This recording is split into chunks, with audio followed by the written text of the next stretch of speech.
যেমন আমরা দেখলাম যেমন অনাকাঙ্ক্ষিত একটা হত্যাকাণ্ড হয়েছিল, সে হত্যাকাণ্ডকে জড়িয়ে কথিত সাধারণ শিক্ষার্থীদের ব্যানার ব্যবহার করে তারা সাধারণ শিক্ষার্থীদেরকে বিভ্রান্ত করে বাংলাদেশ জাতীয়তাবাদী ছাত্র দলের বিপক্ষে আপনাকে দিয়ে দেন সামনে আপনি ভিতরে চলে যান। আমাদের দলের তারেক রহমানের নামে তারা বিভিন্ন প্রপাগান্ডা করেছে। আপনারা জানেন যে গত এক সপ্তাহে বাংলাদেশে আরো কয়েকটি হত্যাকাণ্ড হয়েছে। বিশেষ করে খুলনাতে যুব দলের আমাদের একজন সহযোদ্ধাকে গুলি করে হত্যা করেছে এবং তার মৃত্যু নিশ্চিত করতে তার রক কেটে দেওয়া হয়েছিল।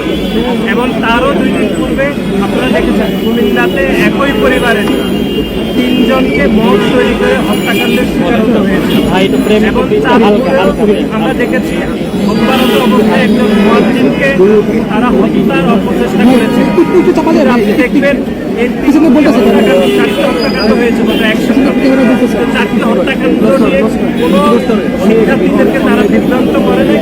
শুধুমাত্র চকবাজারের হত্যাকাণ্ড নিয়ে তারা গোপন তৎপরতার মাধ্যমে গুপ্ত সংগঠন বিভিন্ন ভোট আইডি থেকে তারা বিভিন্ন প্রোপাগান্ডা করে বাংলাদেশের সাধারণ শিক্ষার্থীদেরকে বিভ্রান্ত করার অপচেষ্টা করছে। সুতরাং তারই প্রতিবাদ এবং শিক্ষা প্রতিষ্ঠানের স্বাভাবিক শিক্ষার পরিবেশ এবং পরিস্থিতির জন্য আজকে আমাদের নয়াপল্টন থেকে প্রেস ক্লাব হয়ে ঢাকা বিশ্ববিদ্যালয় হয়ে আমরা শাহবাগ আমরা বিক্ষোভ মিছিল এবং সমাবেশ করি।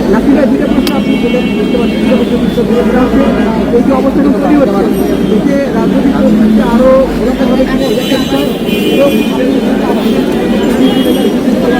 ওপেন কেমন হবে নেতারা আসলে এই দলের সমর্থন করে বলে দেওয়া হচ্ছে কি? আপনি জানেন যে গত 1 বছরে কয়েকটি হত্যাকাণ্ড হয়েছে। বিশেষ করে ঢাকা বিশ্ববিদ্যালয়ে মানসিক ভারসাম্যহীন একজন ব্যক্তিকে ঢাকা বিশ্ববিদ্যালয়ের শিক্ষার্থীরা পিটিয়ে হত্যা করেছে।